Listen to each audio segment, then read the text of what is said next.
Hi, today I'd like to discuss fairness in the workplace when it comes to staff and managing your staff. I don't believe in having a fair workplace when it comes to managing my staff. I don't believe in having a fair workplace when it comes to the rules that I apply, how I apply them, and the people that I apply them to. I do not believe in an even standard where that's not fair, that they get that and I don't.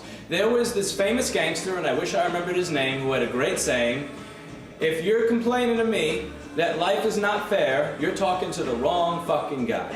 And that's how I feel when it comes to business. I believe in motivating people through unfairly applying rules to different people based on their performance. I do not believe in having a strict company policy and following this on a regular basis. I don't believe in a strict company policy for anything.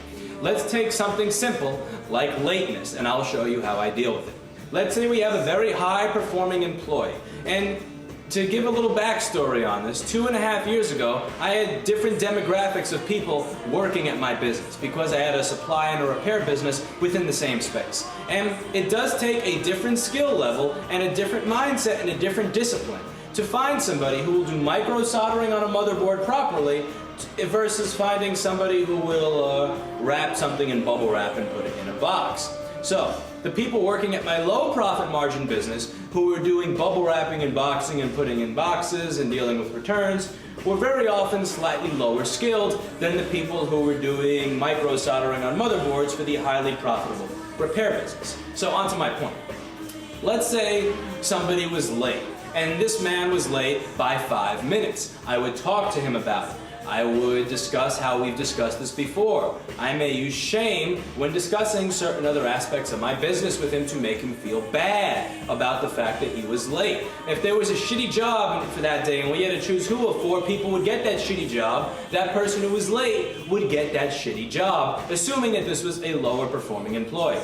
And when the end of the week came, I would be looking at the cameras of my business and pointing out every single fucking minute that this person was late so that I could deduct that exact amount from their paycheck.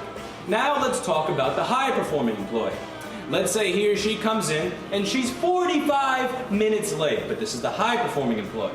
I may talk to them and go, what happened? Is everything okay with you? Is everything okay with your family? Did you get hurt? Is there anything I should be worried about? Instead of responding with shame and discipline, I would respond with concern for that person's well-being. And I would not ask them once what hours they were late or when they came in late or when they stayed extra. I would never ask that. I would not ask that to them nor in front of others. That would be comped. That would be just forgotten about when processing their pay. If there was a shitty job to do that day, I would make sure other people got it, not this person, because that person must have been late because they had a good reason, because something bad happened, and I don't want to add to their day and make it worse.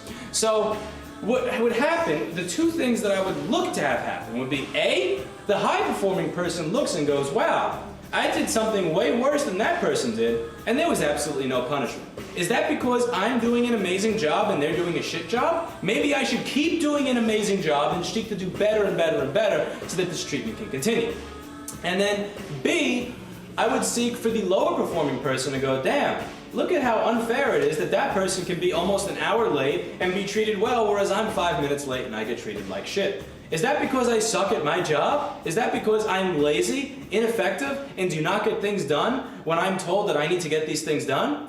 Now, those are the 2 things I sought to have happen. And what I noticed is that 50% of it happened. The high-performing employees always noticed that they were doing a better job. They always noticed that these benefits would continue if they continued to do a better job. And the subtlety of this, or not so subtlety, the nature of this, would come out to them. But it wouldn't come out to the lower performing employee. The lower performing employee never understood, never caught on, and eventually got fired.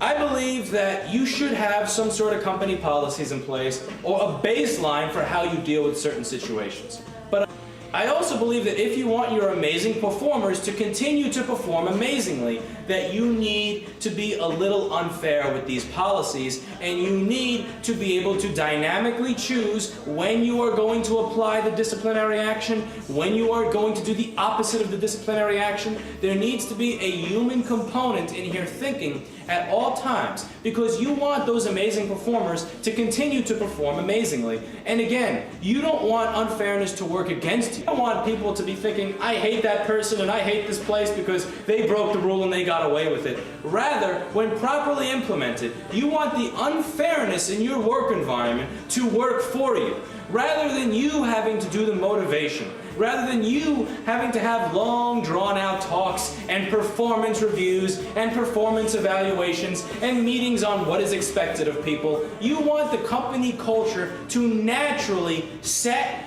the expectations of the workers and to naturally motivate them to move the fuck on to the next level. And the way you do that is through not being afraid to be unfair. I meet many, many people who are so afraid at even the slightest appearance of impropriety, even the slightest appearance of unfairness. And you know what happens in these work environments? People do not feel appreciated. And the people who do shit work continue to get away with doing jack shit because they are never called out on it. And in my work environment, each of my staff members knows my exact salary.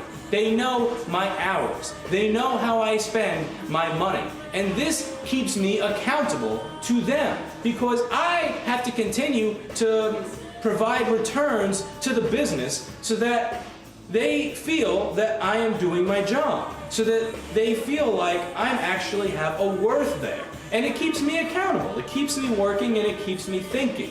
And everybody here has an idea of what the other person makes. And if somebody were to bring up at a certain time, why do I make this while they make that? I'm not going to reply with a, oh, well, that's a different position and they were hired at a different time and you can learn that too if you get trained for it, but you weren't trained for it. I'm not going to respond with shame and timidness. I will be more than happy to point out everything that makes this person different from you.